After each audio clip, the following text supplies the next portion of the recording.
सर्वप्रथम मी MNT मराठी चॅनेलला अत्यंत मनापासून धन्यवाद देतो. विशेष धन्यवाद जीवनला की अत्यंत चांगल्या पद्धतीने विषयाची सुरुवात त्यांनी केलेली आहे.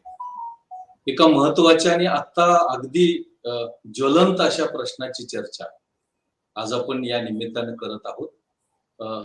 MNT चॅनेल आणि सर्व प्रेक्षक बंधू भगिनींना मी अत्यंत मनापासून धन्यवाद देतो. आता प्रश्नाकडे वळत असताना साधारणतः 1990च्या दशकामध्ये 1991 पासून या धोरणाची सुरुवात झाली. खाजगीकरण, शिथिलीकरण, जागतिकीकरण आणि त्याच्या पूर्वी सुद्धा थोड्याफार प्रमाणामध्ये या दृष्टीनं प्रयत्न केला गेला होता. पण तो प्रयत्न एवढा असा व्यापक आणि असा वेल प्लॅन्ड डिझाईन असा नव्हता. मात्र 91 पासून जी सुरुवात झाली ती 91 पासूनची सुरुवात ही खऱ्या अर्थानं ज्याला आर्थिक सुधारणा असं म्हटलं, इकॉनॉमिक रिफॉर्म्स असं म्हटलं, तर या आर्थिक रिफॉर्म्स पासून, आर्थिक सुधारणांपासून त्याचा एक भाग म्हणून हे खाजगीकरण, उदारीकरण आणि जागतिकीकरणाचं धोरण आलं. त्या पाठीमागची पार्श्वभूमी अशी होती की त्यावेळेला काही आर्थिक संकट भारतीय अर्थव्यवस्थेपुढं, भारतीय देशापुढे निर्माण झालेलं होतं आणि त्यामध्ये साधारणतः भाववाढीचा प्रश्न होता, परकीय चलनाचा प्रश्न होता, आंतरराष्ट्रीय व्यापारामध्ये तुटीचा प्रश्न होता आणि सरकारच्या तुटीच्या प्रश्नाचा प्रश्न होता. भाववाढ फार वेगानं वाढली होती. या सगळ्या पार्श्वभूमीवरती हा जो आर्थिक संकट, आर्थिक पेच त्यावेळेला आपल्या देशामध्ये निर्माण झाला, त्याच्यावरती एक उपाय म्हणून अशा प्रकारच्या सुधारणा आल्या. खरं म्हणजे आपण त्या मनापासून स्वीकारल्या नाही.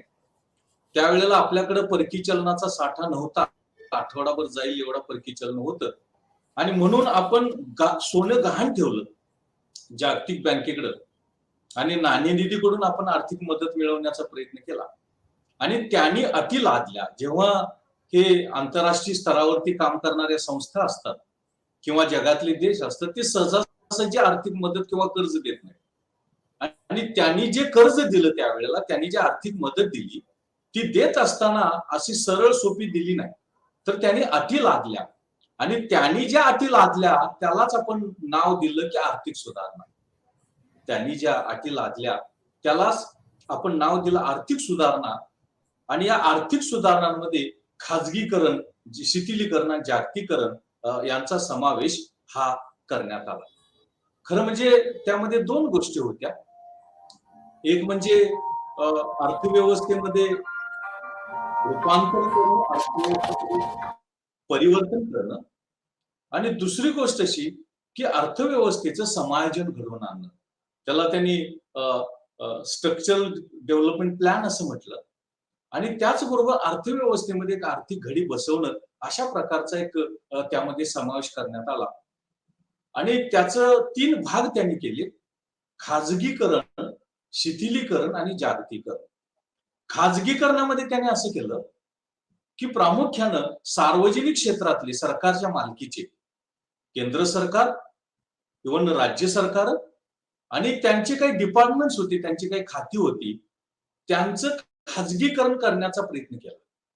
त्यांची जे शेअर्स होते, इक्विटीज होत्या, भाग आणि समभाग या त्यांनी विकल्या खाजगी क्षेत्राला आणि त्यांचं जे शेअर होता, हिस्सा होता सरकारचा आणि सरकारी प्रतिनिधींचा, तो हिस्सा कमी करण्याचा प्रयत्न केला आणि खाजगी क्षेत्राचा हिस्सा वाढवण्याचा प्रयत्न केला.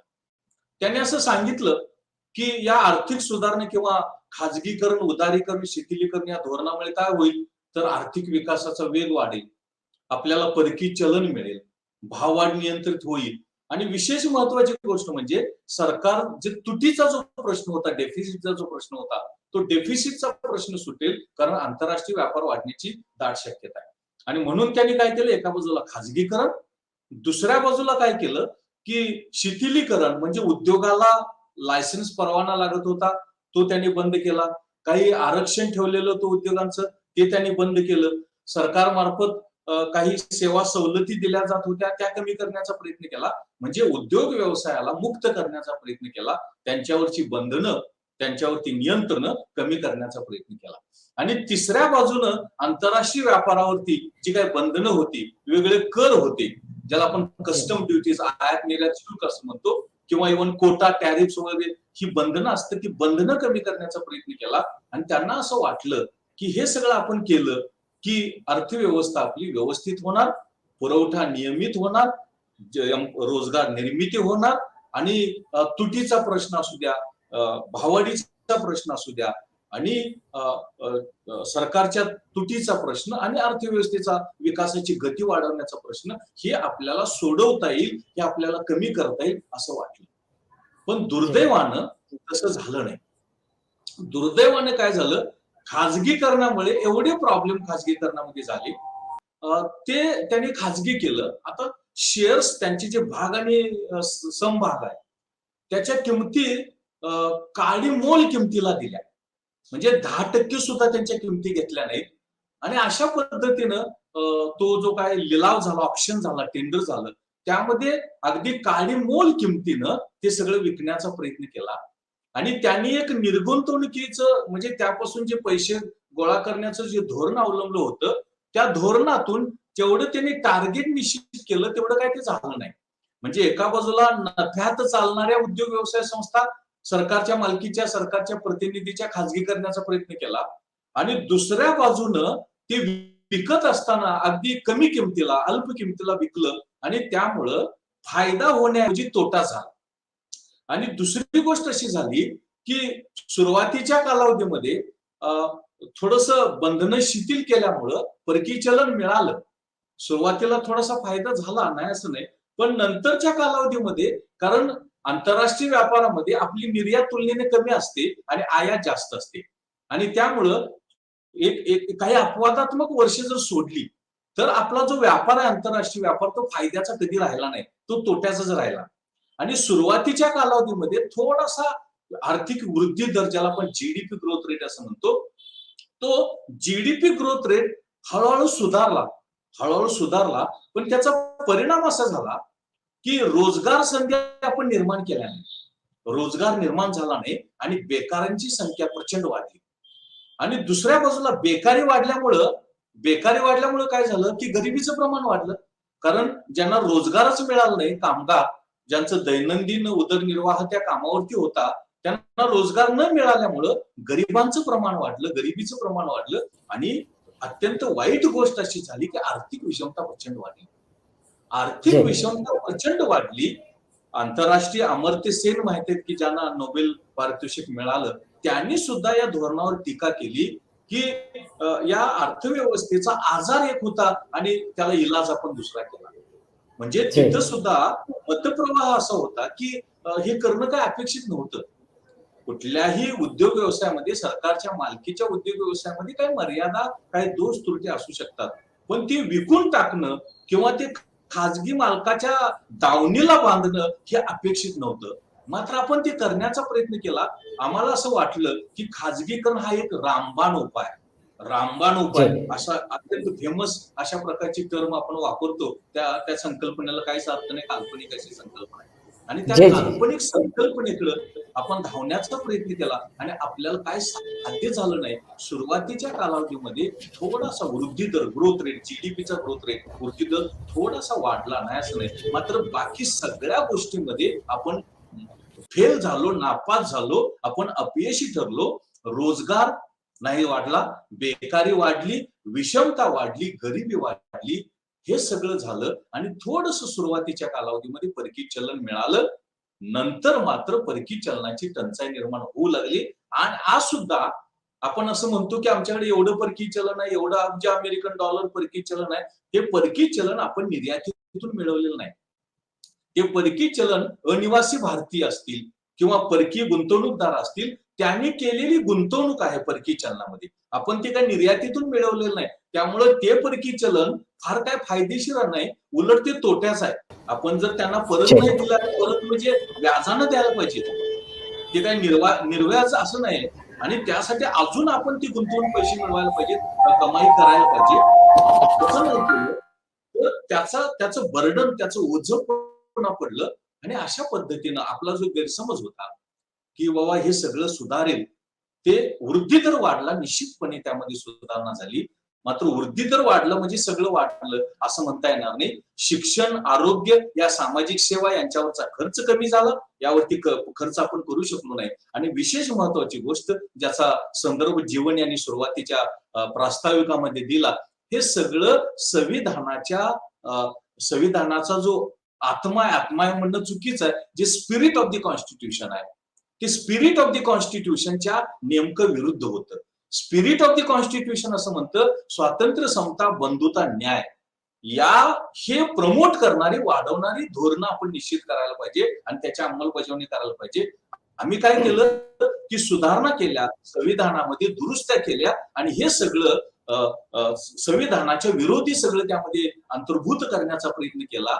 आणि त्याचा जे टोक आहे, हिमालयाचं टोक, ते हिमालयाचं टोक ह्या गेल्या 5-7 वर्षात इतका वेगानं पळत चाललेला आहे. आता सरकार असं म्हणायला लागले की उद्योग चालवणं, बँका चालवणं हे आमचं कामच नाही.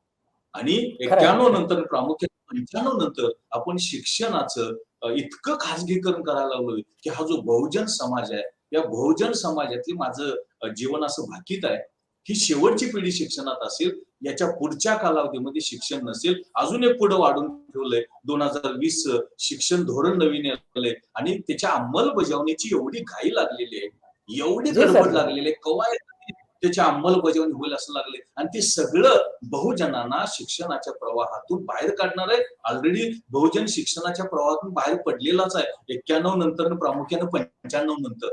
अजून जे काय शिल्लक राहिले थोडेफार त्यांना पण हाकलण्याचं किंवा त्यांनी बाहेर पडण्याची ही व्यवस्था या नवीन शिक्षण धोरणामध्ये आहे. आणि त्याच्या अंमलबजावणी सरकारला इतकी घाई लागलेली आहे, कधी एकदा त्याची अंमलबजावणी करू आणि ते एकदा आमचं धोरण निश्चित होईल हे चाललेलं आहे. आणि आरोग्य क्षेत्र तर खाजगी क्षेत्राचंच प्राबल्य आहे.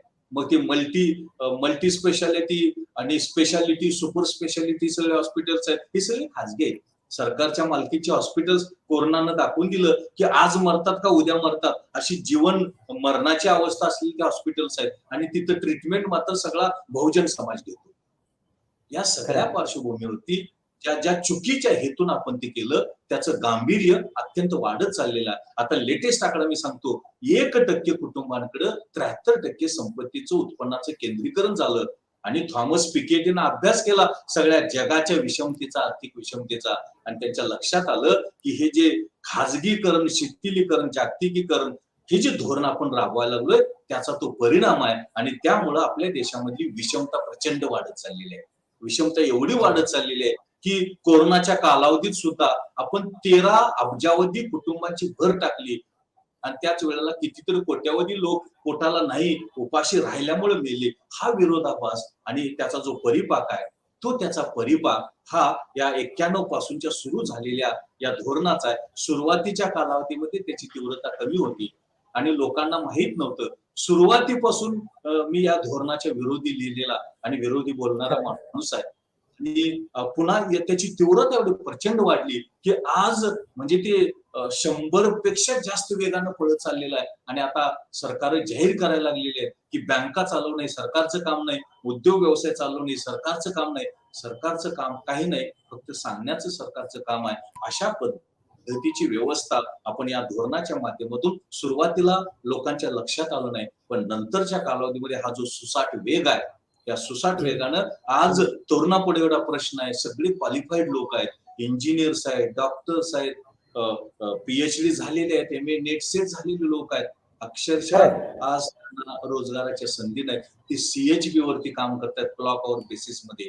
आणि ती क्वालिफाईड शिक्षकांची आर्थिक आणि सामाजिक पिळवणूक आहे. अशा प्रकारची व्यवस्था आहे. आणि याचं जे मूळ आहे ते मूळ 91 नंतर आपण ज्याला खाऊजा म्हणायला लागलोय, खरंच त्यानं खाऊन टाकलेलं आहे. या बहुजनांना आणि या गरिबांना आणि वंचितांना खाण्याचं काम या धोरणाने केलं असं म्हटलं तर ते चुकीचं ठरणार आहे. खरं म्हणजे संविधानाप्रमाणे आपली मिश्र अर्थव्यवस्था आहे. यामध्ये सार्वजनिक क्षेत्र आणि खाजगी क्षेत्र असं आहे. आणि त्यामुळं पुन्हा खाजगी क्षेत्राची गरज नाही आणि ते पुन्हा आपण वाढवत चाललोय म्हणजे संविधानाची विरोध आहे. मी सुरुवातीला म्हणालो, स्वातंत्र्य, समता, बंधुता, न्याय हे निश्चित करणारं, वाढवणारं, त्यामध्ये वृद्धी करणाऱ्या धोरणाची गरज आहे. कारण संविधानाप्रमाणे जर आपल्याला सगळ्यांना न्याय द्यायचा असेल, समता प्रस्थापित करायची असेल, तर जे काय आर्थिक लाभ होतील, वृद्धी होईल, त्याचं वाटप हे समान पद्धतीनं व्हायला पाहिजे.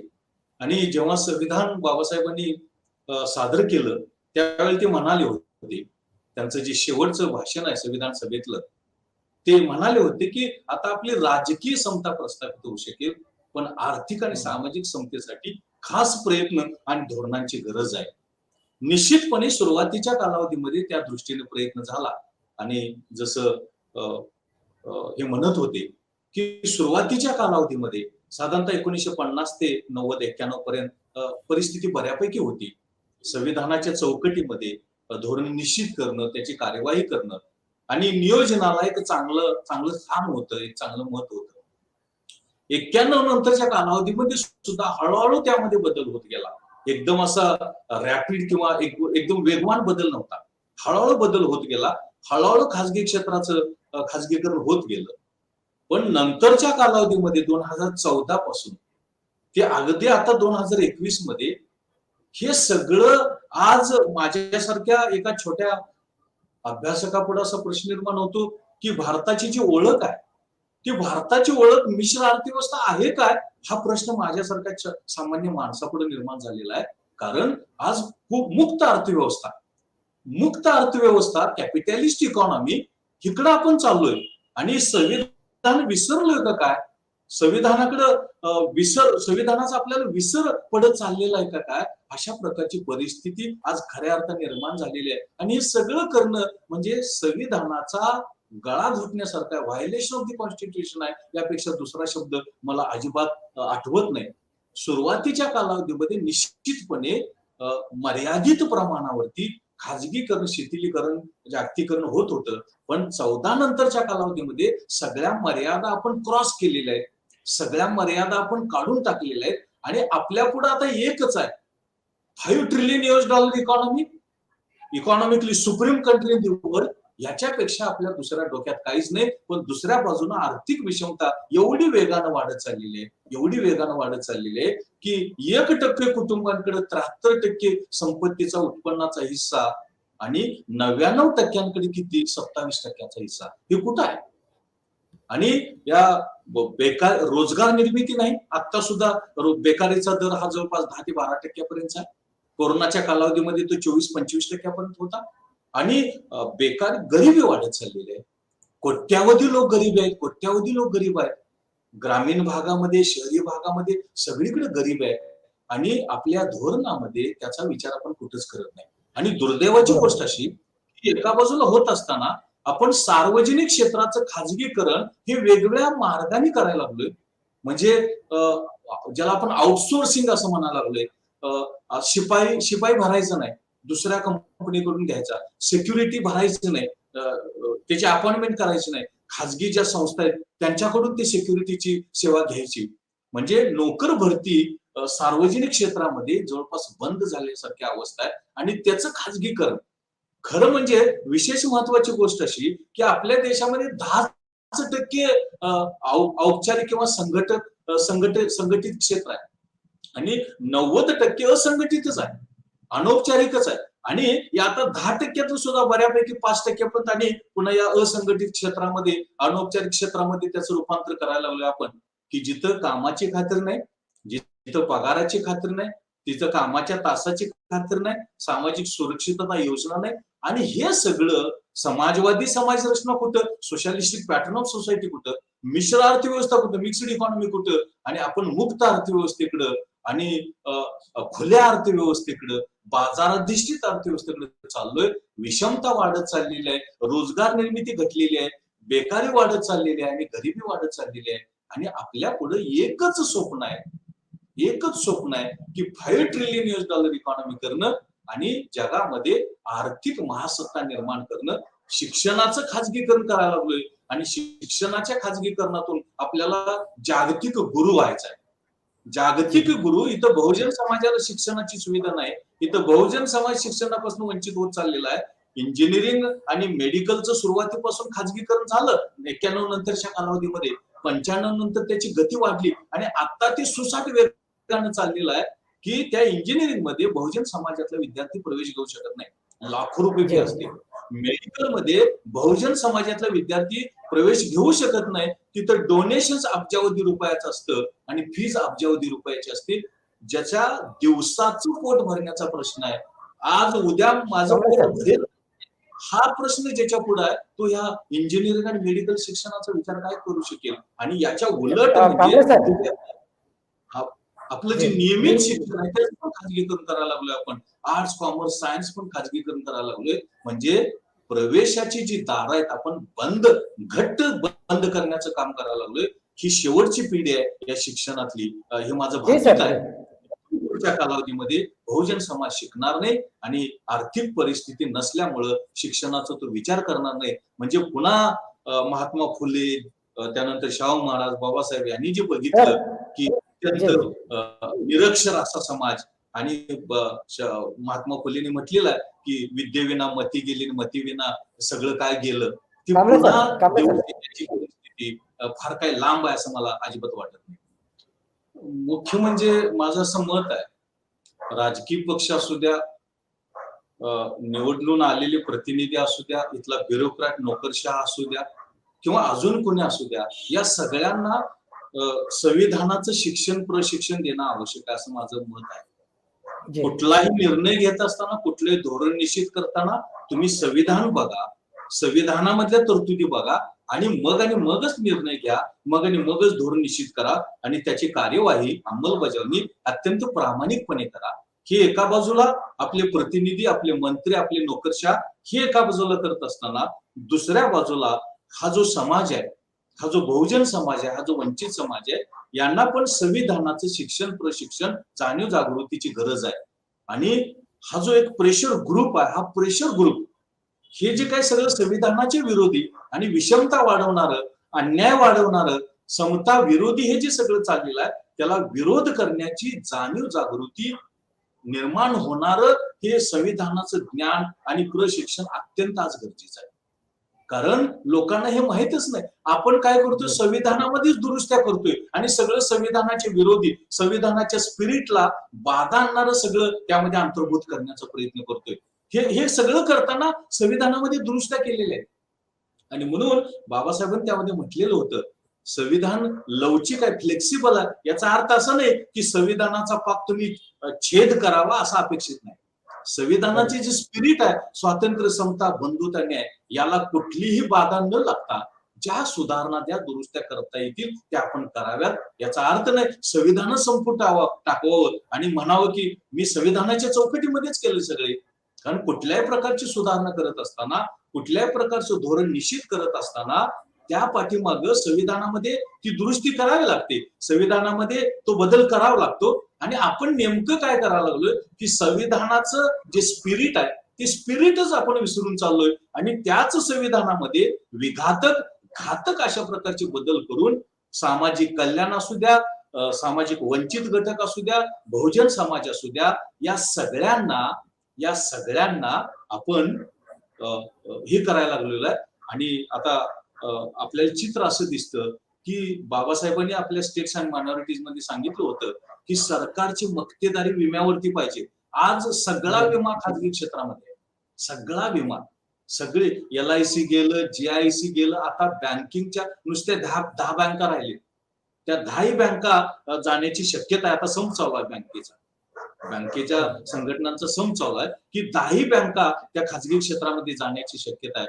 म्हणजे जे निर्माण केलं गेलं, संविधानाच्या चौकटीमध्ये निर्माण केलं गेलं, ते सगळं पुसून टाकण्याचं काम संविधान आहे म्हणायला आपण दाखवतोय, संविधानाचं नाव घेतोय, भाषणामध्ये संविधान म्हणतोय, पण संविधानामध्ये अपेक्षित अशा प्रकारची धोरणं, अशा प्रकारचे कायदे, अशा प्रकारच्या दुरुस्त्या मात्र करत नाही. आणि दुर्दैवाची गोष्ट आहे की इथं बहुजन समाज मोठ्या संख्येनं आहे, वंचित समाज मोठ्या संख्येनं आहे. त्यांच्या कल्याणाचा, त्यांच्या न्यायाचा, त्यांना समतेची वागणूक कशी मिळू शकेल आणि जो काही विकास होतील त्याचे लाभ कसे त्यांच्यापर्यंत पोहोचतील याचा कुठलाही विचार आपण न करता नुसती वृद्धी असा आपण म्हणण्याचा प्रयत्न करतो. आणि त्या माध्यमातून आपण संविधानाचं नाव घेऊन सगळं संविधानाचे विरोधी करायला चाललंय असं मला वाटतं. मला अत्यंत प्रामाणिकपणे वाटतं संविधानाच्या चौकटीमध्ये करा. आणि विशेष म्हणजे संविधानाचं जे स्पिरिट आहे, स्वातंत्र्य, समता, बंधुता, न्याय, या चौकटीमध्ये करा. राजकीय समता निर्माण होऊ शकेल. एक व्यक्ती, एक मत, एक मूल्य त्यातून होऊ शकेल. पण त्यामध्ये सुद्धा तो संशोधनाचा विषय आहे. खरंच त्या व्यक्तीचं मत, मूल्य हे तटस्थपणे असतं का? अजून काय प्रेशर टॅक्टिस आणि एक्सटर्नॅलिटीज त्यामध्ये असतात? हा सुद्धा एक संशोधनाचा विषय आहे. तो सुद्धा तसा गंभीर विषय आहे. जर एखाद्यानं त्या संविधानाच्या विरोधी कृती केली राजकीय सत्ता मिळवण्यासाठी, तर त्याला काय केलं जातं? किंवा त्याला काय पनिशमेंटची तरतूद आहे? किंवा त्याला पनिशमेंट होती का? हाही संशोधनाचा विषय आहे. जरी संविधानामध्ये एक व्यक्ती, एक मत, एक मूल्य ही थेरॉटिकली राजकीय समता प्रस्थापित करण्याची अंतर्भूत केलं असलं, तर कार्यवाहीमध्ये तसं केलं जात नाही. कार्यवाहीमध्ये चुकीच्या मार्गांचा त्या नागरिकाला, त्या मतदाराला स्वातंत्र्य देण्याचा किंवा प्रकट करण्याचा अधिकार व्यवहारामध्ये राहतोय का काय, हा गंभीर प्रश्न आहे आणि संशोधनाचा विषय आहे असं मला वाटतं. आणि म्हणून एकच वाक्य मी सांगतो, संविधान आधारभूत माना, संविधानाच्या चौकटीमध्ये सगळी धोरणं निश्चित करा. स्वातंत्र्य, समता, बंधुता, न्याय हे जे संविधानाचं स्पिरिट आहे त्याला कुठल्याही प्रकारचे बाधा येईल अशा प्रकारचं काही करू नका. आपले राजकीय पक्ष प्रतिनिधी, नोकरशहा आणि मंत्री यांना शिक्षण प्रशिक्षण द्या. आणि आपला समाज आहे, निरक्षरता भरपूर आहे, ती वाढत चाललेली आहे, त्यांना शिक्षण द्या, त्यांना जाणीव जागृती द्या. त्यामधून खऱ्या अर्थानं ज्याला नवा भारत असं म्हणू, तो नवा भारत आपण निर्माण करू. आता हा जो नवा भारत निर्माण व्हायला लागलाय तो जुना भारत आहे असं मला वाटतं. आणि स्वातंत्र्यपूर्व कालावधीची परिस्थिती आहे तिकडे आपण चाललोय असं मला अत्यंत प्रामाणिकपणे नमूद करावं असं वाटतं.